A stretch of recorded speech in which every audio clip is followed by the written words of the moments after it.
Salut à toutes et à tous. Aujourd'hui, je voulais vous présenter non pas un, mais une actrice, la première actrice que je décris. Et du coup, je vais vous poser cette question rituelle. Tu connais Audrey Hepburn ?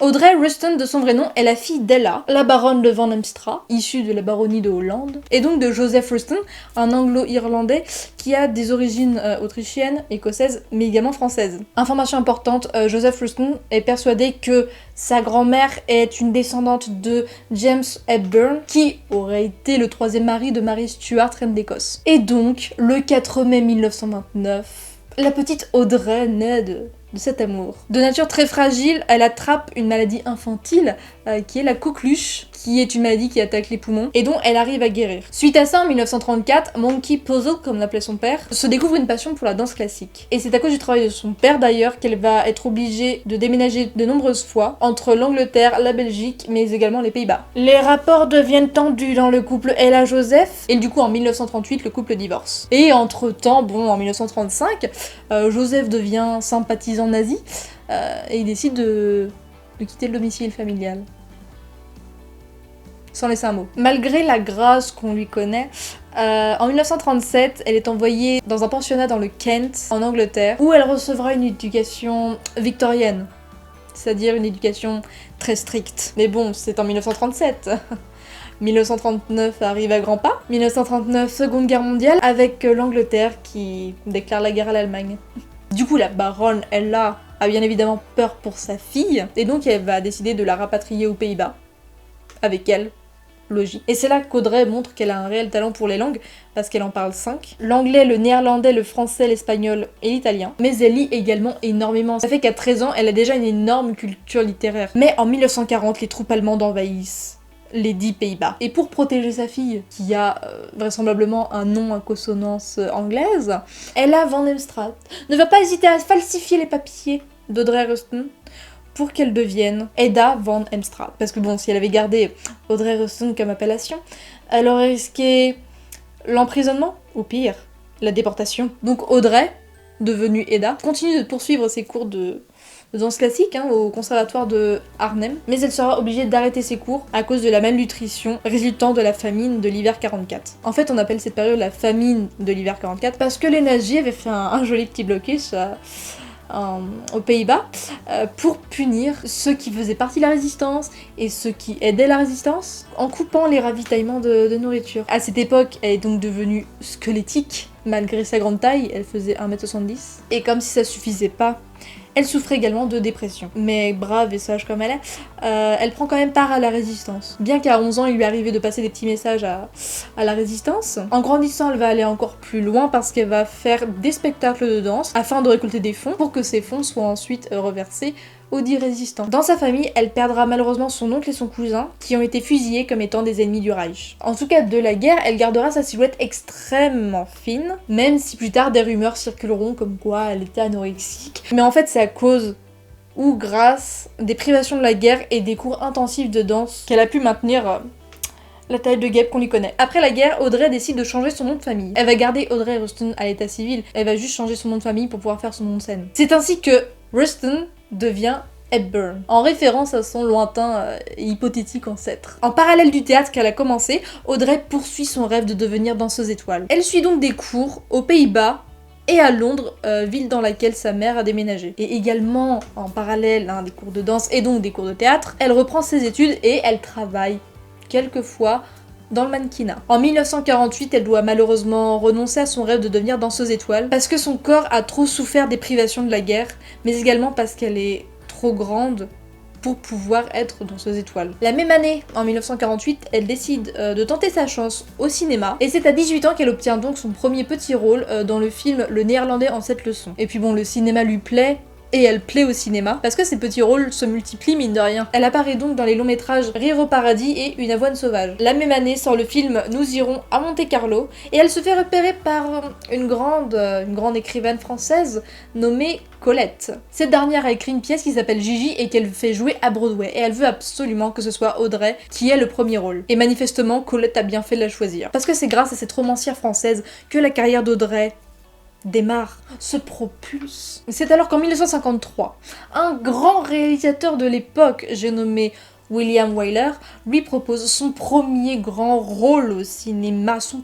tout premier dans Vacances romaines. Elle a pour partenaire le séduisant Gregory Peck, mais il faut savoir qu'à la base, les producteurs de films auraient plus demandé à Elizabeth Taylor. Mais c'est grâce à William Wyler, c'est grâce à ce rôle dans ce film qu'Audrey, alors qu'elle a 25 ans, reçoit 3 récompenses. Elle obtient l'Oscar de la meilleure actrice, le Golden Globe de la meilleure actrice dramatique et le British Academy of Film and Television Art, autrement dit le BAFTA de la meilleure actrice britannique. Côté amour, elle a connu 3 mariages, mais 2 hommes. Je vous explique. Le premier élu de son cœur était l'acteur Mel Ferrer. Ils sont restés 14 ans ensemble, ils ont eu un fils, Sean Eben Ferrer, mais ils divorcent en 1968 pour des raisons de divergence sur la carrière d'Audrey, mais également des relations extra-conjugale. Bon, ils se séparent, mais Audrey n'est que brièvement célibataire. Parce qu'en janvier 1969, elle se marie avec un psychiatre italien du nom de Andrea Dotti. Bon, je vous rassure, ils ne se sont pas connus et mariés en 2 mois. Hein. Non, ils se connaissent depuis juin 1968, quand Audrey était donc encore avec Mel, et quand l'actrice faisait donc une croisière privée en Italie. De leur union naît un petit Luca Dotti, mais bon, la vie est courte. Hein. Ils se séparent à cause de leur liaison extramaritale respective. Le dernier homme avec qui elle partagera la fin de sa vie, est un acteur néerlandais du nom de Robert Wilder. Mais comme je te l'ai dit au début, elle a connu 3 hommes mais 2 mariages, et c'est avec Robert Wilder qu'elle ne s'est jamais mariée. De 1954 à 1956, Audrey tourne avec de grands acteurs hollywoodiens, sous la directive de grands réalisateurs également. Bon, ok, elle tourne que très peu de films, mais elle reste fidèle à certains réalisateurs, comme par exemple Stanley Donen, William Wyler, ou encore Billy Wilder. C'est donc en 1954 qu'on peut la voir séduire le grand Humphrey Bogart dans le film de Billy Wilder, Sabrina. Et c'est d'ailleurs sur le plateau du film qu'elle rencontre un grand couturier, Hubert de Givenchy, et ensemble ils resteront best friends forever. Il y a le cinéma, mais comme je l'ai dit précédemment, il y a également le théâtre dans la vie d'Audrey. L'année 1954, après le film de Wilder, sera consacrée au théâtre, car on lui a proposé de jouer dans la pièce de théâtre d'un dramaturge français, et puis elle accepte, à condition de jouer avec son autre BFF, Mel Ferrer.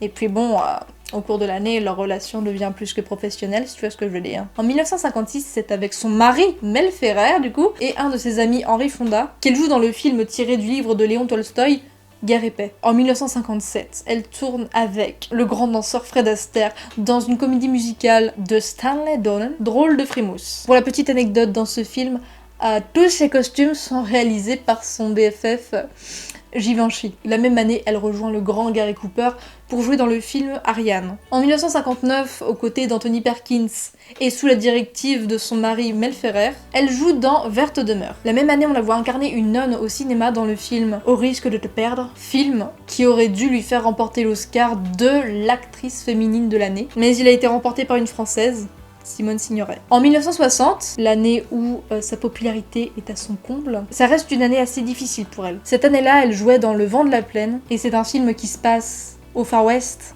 Au Far West, il faut monter sur des chevaux, et elle tombe de cheval, mais elle est enceinte. Elle passe donc plusieurs semaines à l'hôpital, elle en ressort, elle a un corset orthopédique qu'elle cache sous plusieurs robes, mais quelques mois plus tard, la sentence tombe.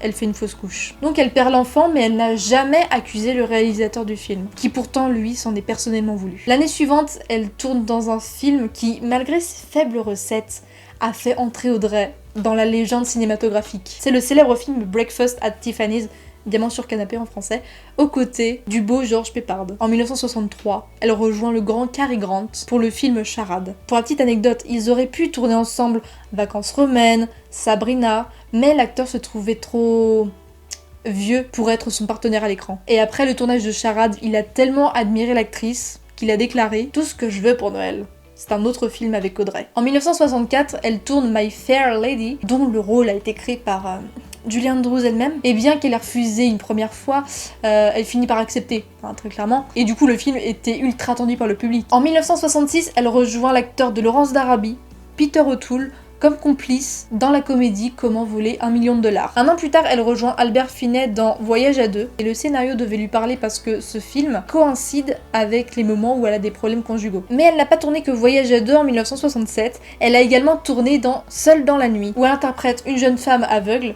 face à 3 trafiquants de drogue. Mais elle décide de mettre un terme à sa carrière après son divorce avec Mel, soit en 1968. Mais bon, on peut pas arrêter le cinéma du jour au lendemain. Du coup, après avoir refusé montagne de rôles, elle décide de jouer dans le film La Rose et la Flèche, une version de Robin des Bois, où elle interprète donc Marianne, et où elle a comme partenaire le seul et l'unique Sean Connery. Le dernier film dans lequel elle fait une apparition, c'est dans le film Always de Steven Spielberg en 1989. Il faut savoir que Audrey a beaucoup œuvré pour l'UNICEF pour les droits de l'enfant. À partir des années 1988, elle devient l'ambassadrice spéciale d'Afrique et d'Amérique latine pour le Fonds des Nations Unies pour l'enfance. C'est pour ça qu'en 1992, elle effectue de nombreux voyages d'études, comme au Bangladesh, en Équateur, en Érythrée, en Éthiopie, en Honduras, au Mexique, en Salvador, au Soudan, en Somalie, en Thaïlande, au Venezuela et au Vietnam. Toujours dans l'optique de défendre l'enfance, elle participe à l'émission Garden of the World with Audrey Hepburn. Appréciez cet accent anglais, merci.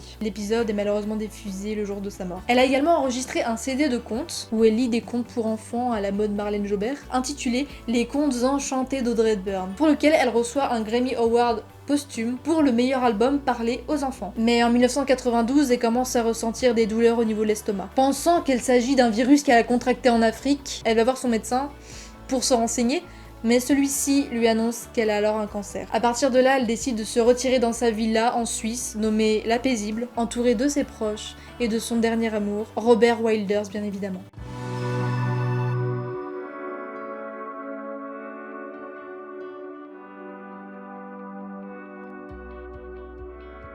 Lors de ses obsèques le 24 janvier de la même année, furent présents ses 2 premiers maris, Mel Ferrer et Andrea Dotti, ainsi que le grand couturier Hubert de Givenchy, mais également les acteurs Alain Delon et Roger Moore. En 2002, l'UNICEF inaugure une statue en sa mémoire et Roger Moore déclare « Nous sommes réunis pour célébrer la vie de notre amie Audrey Hepburn et sa seconde carrière la plus brillante en tant qu'ambassadrice de l'UNICEF. » Après sa mort, de nombreux autres hommages lui ont donc été rendus. Par exemple, en 1999, l'American Film Industry la classe 3e plus grande actrice américaine de tous les temps. Elle a également son étoile sur le Walk of Fame. Son prénom a été donné à un astéroïde.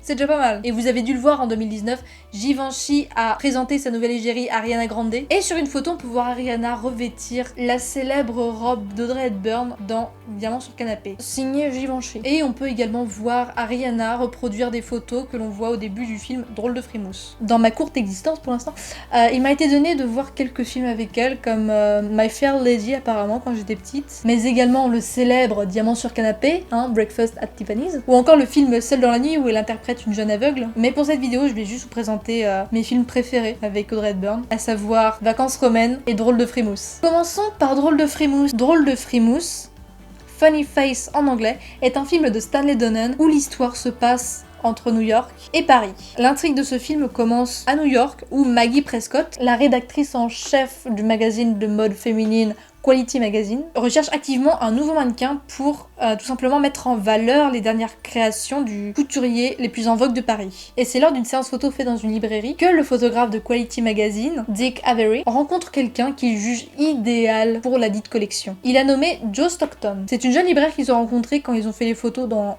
la librairie du coup, mais elle est beaucoup plus intéressée par la philosophie, en particulier celle du professeur Flaustre, que par la mode et la haute couture. Le seul rêve de Joe, c'est de pouvoir voyager, mais n'étant qu'une simple libraire, elle ne peut se le permettre. De plus, elle suit l'actualité de son philosophe préféré, et elle a entendu dire qu'il se rendait à Paris. C'est grâce à ces 2 arguments que Dick Avery parvient à l'embarquer en tant que mannequin direction Paris. Mais la jeune femme aime s'aventurer dans les rues de la capitale, seule, sans prévenir Prescott et Avery. Mais ce qui est mignon, c'est que du début et à la fin du film, tu vois une relation plus forte qu'une relation professionnelle se créer entre Hepburn et Astaire. Et cet amour est bien illustré par la chanson He Loves and She Loves. Et si vous vous demandez pourquoi le film s'appelle Drôle de frimousse, c'est d'une part grâce à la chanson du film Funny Face, mais également parce que Astaire dit clairement à Hepburn qu'elle n'a pas vraiment le physique d'une grande mannequin, mais par contre qu'il aime bien sa drôle de frimousse. Je suis désolée mais ma caméra s'est coupée à cet instant par manque de batterie, flûte.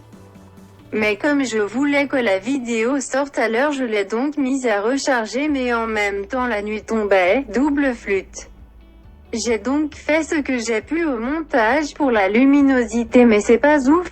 Et nous finissons avec le film Vacances romaines. Ce film, c'est vraiment mon film préféré avec Audrey Hepburn et Gregory Peck. On a une princesse, la princesse Anne, qui en a marre du protocole auquel elle est soumise. Dans l'histoire, elle est en train de faire la tournée des capitales d'Europe. Mais il faut le dire, elle en a ras-le-bol de son statut de princesse et de tout ce qui va avec. Elle, tout ce qu'elle veut, c'est avoir une journée de liberté, une journée à elle, une journée loin du protocole. C'est donc arrivé dans la capitale italienne qu'elle décide de fuguer du palais. Donc elle compte fuguer après avoir fait semblant de s'endormir, mais avant de dormir, un médecin lui a administré un sédatif. Et donc, une fois dehors, elle s'endort sur un banc. Dehors. En face du Colisée. C'est alors qu'entre en scène le beau, le séduisant, le journaliste Joey Bradley. Attiré par la jeune femme, il décide donc de la ramener chez lui mais comme c'est quelqu'un de bien, il allait juste dormir. Ce n'est que le lendemain que Joe Bradley, ce jeune et séduisant journaliste, découvre que la princesse qu'il était censé interviewer le jour même, et la jeune fille qui était chez lui, qui l'a ramenée de la veille, ne faisaient qu'une seule et même personne. Du coup, il décide de lui cacher sa profession, et il l'interviewe discrètement, et il prend également des photos à son insu. Et donc il lui propose d'aller visiter Rome, pourquoi pas, lui profite de quelques moments pour pouvoir l'interviewer et demande à un de ses amis photographes de prendre discrètement des photos d'elle. Mais Anne, elle vit sa meilleure vie, elle est ultra heureuse d'avoir une journée rien qu'à elle, loin du protocole, loin de la cour. Elle s'amuse à visiter Rome sur un Vespa. Mais toutes les bonnes choses ont une fin, et Anne décide de rentrer au palais le soir même. Et ce, malgré l'amour partagé avec le séduisant journaliste. Donc le lendemain, la princesse Anne est interviewée par une foule de journalistes, et parmi eux, un visage lui familier. Celui de Joe Bradley. Bon, il lui fait comprendre qu'il gardera le silence sur l'escapade de la veille, et donc le collègue photographe de Bradley rend à la princesse les photos qu'il a prises d'elle à son insu. Et à un moment, un journaliste dans la foule demande « Quelle est votre ville préférée entre toutes celles que vous avez visitées ?» Elle regarde Bradley et répond « Ma ville préférée, c'est Rome.